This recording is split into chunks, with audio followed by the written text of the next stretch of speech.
Chapter 3. Departure from Ndotsheni. It is interesting to wait for the train at Johannesburg while it climbs up out of the Great Valley. Those who know can tell you with each whistle where it is, at what road, what farm, what river. But though Stephen Kumalo has been there a full hour before he needs, he does not listen to these things. This is a long way to go, and a lot of money to pay. And who knows how sick his sister may be, and what money that may cost. And if he has to bring her back, what will that cost too? And Johannesburg is a great city. With so many streets, they say that a man can spend his days going up one and down another, and never the same one twice. One must catch buses too, but not as here, where the only bus that comes is the right bus. For there are so many buses, and only one bus in 10, one bus in 20 maybe, is the right bus. If you take the wrong bus, you may travel to quite some other place, and they say it is dangerous to cross the street.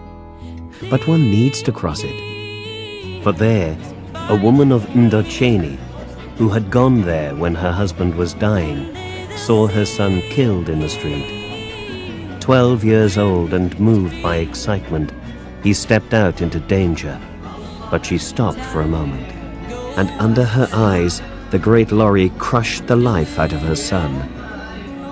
And the great fear too, the greatest fear since it was so rarely spoken. Where was their son? Why did he not write any more? There is a last whistle, and the train is near at last. As all country trains in South Africa are, it was full of black travellers. On this train, indeed, there were not many others, for the Europeans of this district all have their cars and hardly travel by train anymore. Kumalo climbed into the section for non-Europeans, already full of people of his race. The day was warm, and the smell strong. But Kumalo was a humble man and did not much care. The train whistled and suddenly pulled forward. The journey had begun. And now the fear back again, the fear of the unknown, the fear of the great city where boys were killed crossing the street, the fear of Gertrude's sickness. Deep down, the fear for his son. Deep down, the fear of a man who lives in a world not made for him, whose own world is slipping away, dying, being destroyed, beyond any recall. The humble man reached in his pocket for his holy book and began to read. It was this world alone that was certain. Wandered on all through the night, and Kumalo woke to the half-light before the dawn. This is a new country, a strange country, rolling and rolling away as far as the eye can see. There are new names here, hard for a Zulu who speaks English, for they are in the language that is called Afrikaans, a language that he has never yet heard spoken. "The mines!" the men sitting near him cry. "The mines!" For many of them are going to work in the mines. "Are these the mines, those white flat hills in the distance?" "That is the rock out of the mines, Umfundisi. The gold has been taken out of it." "How does the rock come out?" "We go down under the ground and dig it out, Umfundisi. And when it is hard to dig, we go away, and the white men blow it out with the fire sticks. Then we come back and clear it away. We load it, and it goes up in a cage." "How does it go up?" "It is wound up by a great wheel. There is a wheel, Umfundisi, there is a wheel."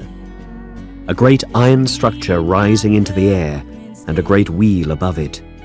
Great buildings, and steam blowing out of pipes, and men hurrying about. An endless line of lorries, motor cars, buses, one great confusion. "Is that Johannesburg?" he asks. They laugh. "That is nothing."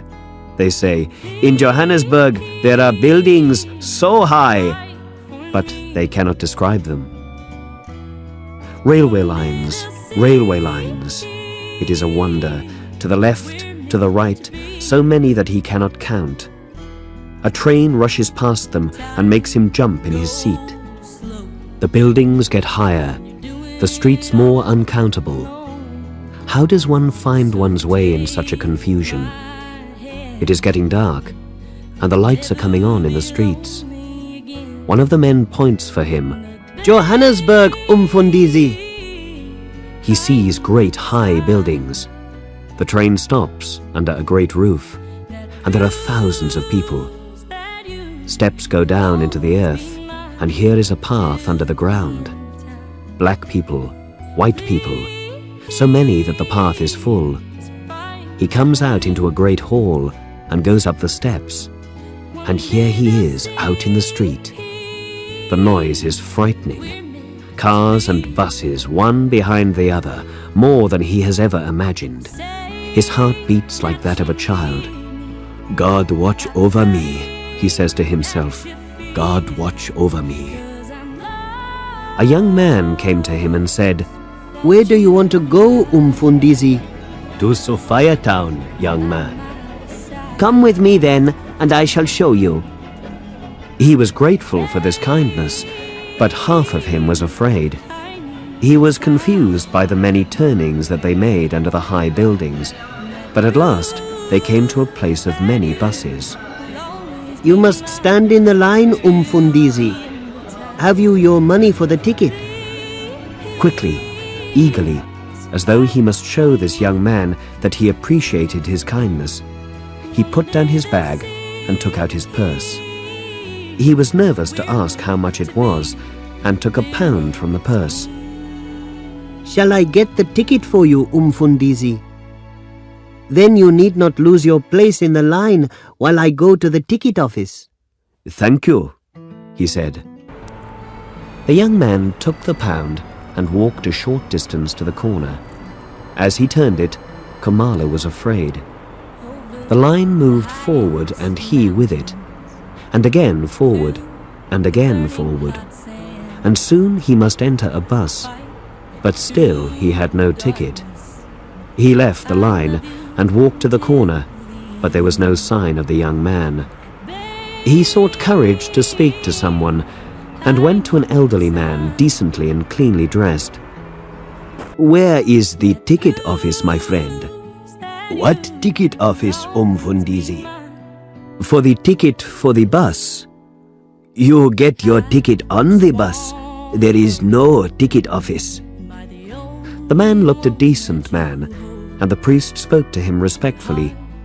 "I gave £1 to a young man," he said, "and he told me he would get my ticket at the ticket office." "You have been cheated, umfundisi. Can you see the young man?" "No, you will not see him again. Look, come with me." "Where are you going? Sophia Town?" "Yes, Sophia Town. To the mission house." "Oh yes, I know it well. I shall come with you myself. Do you know the Reverend Umsimangu?" "Indeed, I have a letter from him." They again took the last place in the line, and in time they took their places in the bus. They got off at a small street and walked a great distance until at last they stopped before a house with lights on and knocked. The door was opened by a tall young man in priest's dress. "Mr. Msimangu, I bring a friend to you, the Reverend Kumalo from Ndotsheni."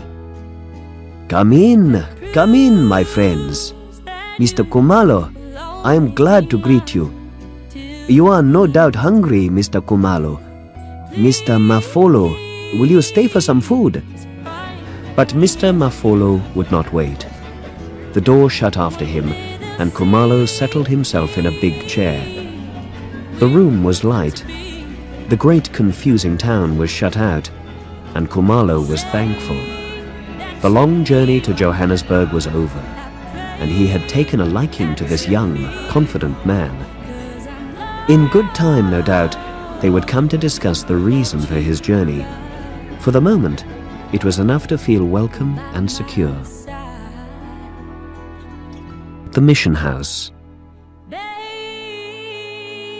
I have a place for you to sleep, my friend, in the house of an old woman, a Mrs. Lithebi, who is a good member of our church. It is cheap there, and you can have your meals with us here in the mission. They went into a room where a table was laid, and there he met many priests, both black and white, and they sat down after a prayer and ate together. He sat next to a young, rosy-cheeked priest from England, who asked him where he came from and what it was like there. And another black priest cried out, I am also from Isopo. My father and mother are still alive there. How is it there? And he told them all about these places, of the great hills and valleys of that far country, and the love of them must have been in his voice, for they were all silent and listened to him. He told them too of the sickness of the land, and how the grass had disappeared, how it was a land of old men and women, and mothers and children, how the corn hardly grew to the height of a man, how the tribe was broken, and the house broken, and the man broken, how, when they went away, many never came back, many never wrote any more, how this was true not only in Ndotsheni, but also in many other districts. But of Gertrude and Absalom he said nothing. So they all talked of the sickness of the land, of the broken tribe and the broken house, of young men and young girls who went away and forgot their customs, and lived loose and lazy lives. They talked of criminals, of how white Johannesburg was afraid of black crime. One of them went and got him a newspaper, the Johannesburg Mail, and showed him in large black letters, Old couple robbed and beaten in lonely house. 4 natives arrested. That happens nearly every day, he said. And it is not only the Europeans who are afraid. We are also afraid right here in Sophia town. It was not long ago that a gang of these youths attacked one of our own African girls. They took her bag and her money and would have done worse to her too, but people came running out of the houses. You will learn much here, said the rosy-cheeked priest. It is not only in your place that there is destruction, but we must talk again. Msimangu took Kumalo to his own room, and when they had sat themselves down, Kumalo said to him, You will pardon me if I hurry you, but I am anxious to hear about my sister. Yes, yes, said Msimangu, I am sure you are anxious. You must think I am thoughtless. But you will pardon me if I ask you first, why did she come to Johannesburg? She came to look for her husband, who went to work in the mines. But when his time was up, he did not return, nor did he write at all. She did not know if he were dead, perhaps. So she took her small child and went to look for him. Then, because Msimangu did not speak, he asked anxiously, Is she very sick? Msimangu said seriously, Yes, she is very sick. But it is not that kind of sickness. It is another, a worse kind of sickness. I sent for you firstly because she is a woman that is alone, and secondly because her brother is a priest. I do not know if she ever found her husband, but she has no husband now.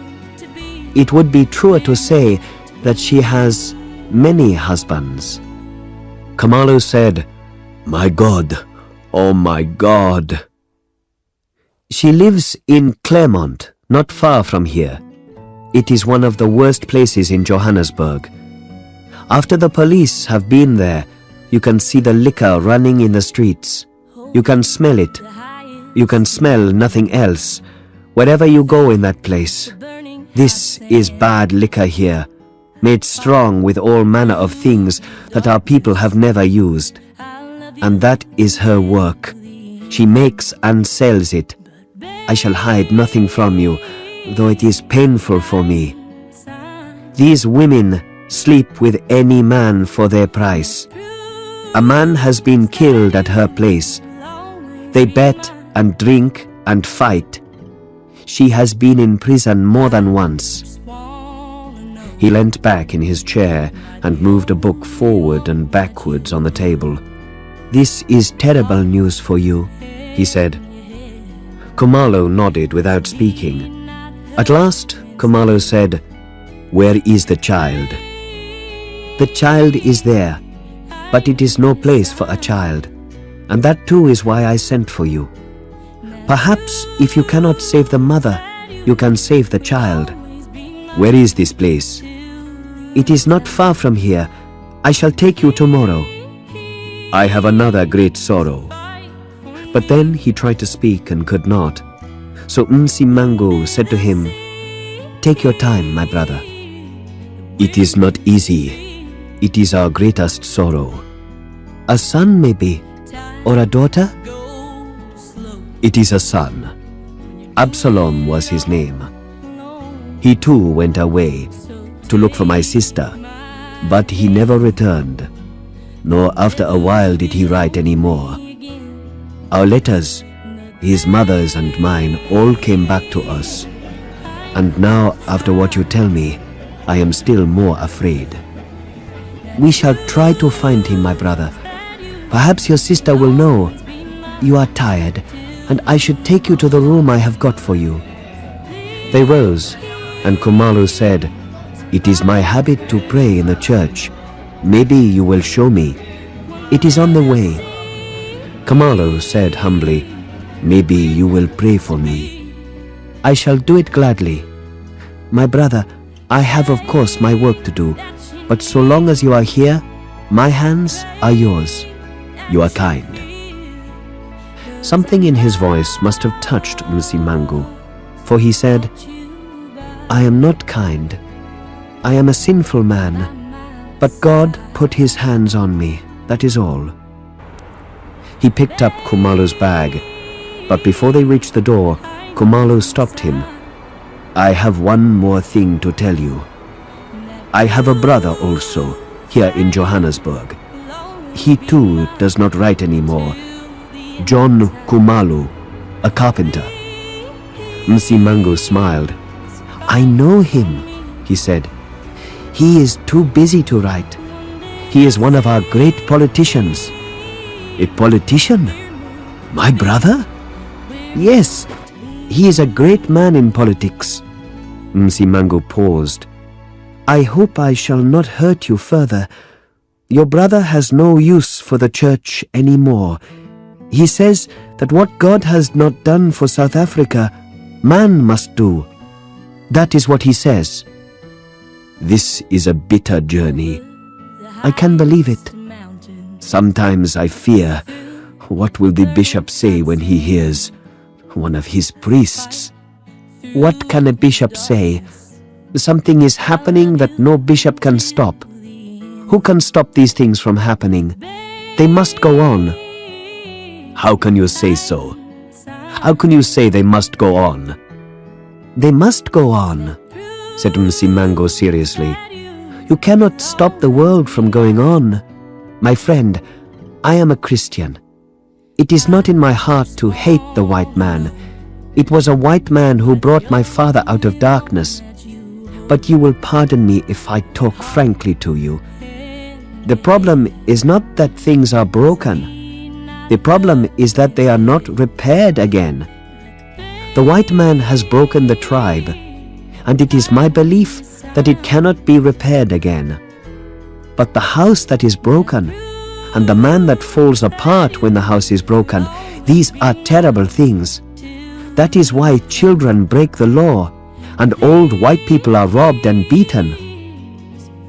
He passed his hand across the top of his face. It suited the white man to break the tribe, but it has not suited him to build something in the place of what is broken. I have thought about this for many hours, and must speak it, for it is the truth for me. they are not all so. There are some white men who give their lives to build up what is broken. But they are not enough. They are afraid. That is the truth. It is fear that rules this land. He laughed apologetically. These things are too many to talk about now. They are things to talk over quietly and patiently. You must get Father Vincent to talk about them. He is a white man and can say what must be said. He is the one with the boy's cheeks, the one who wants to hear more about your country. I remember him. Mrs. Litebe, I bring my friend to you, the Reverend Stephen Kumalo. Umfundisi, you are welcome. The room is small but clean. Good night, my brother. Shall I see you in the church tomorrow at 7? Yes, indeed. Stay well, my friend. Stay well, Mrs. Litebe. Go well, my friend. Go well, Umfundisi. She took him to the small, clean room. Sleep well, Umfundisi. Sleep well, mother. He stood a moment in the room. 48 hours ago, he and his wife had been packing his bag in faraway Ndotsheni. 24 hours ago, the train had been rushing through an unseen country, and now outside, the movement of people, but behind them, through them, one could hear the constant noise of a great city. Johannesburg. Johannesburg. Who could believe it?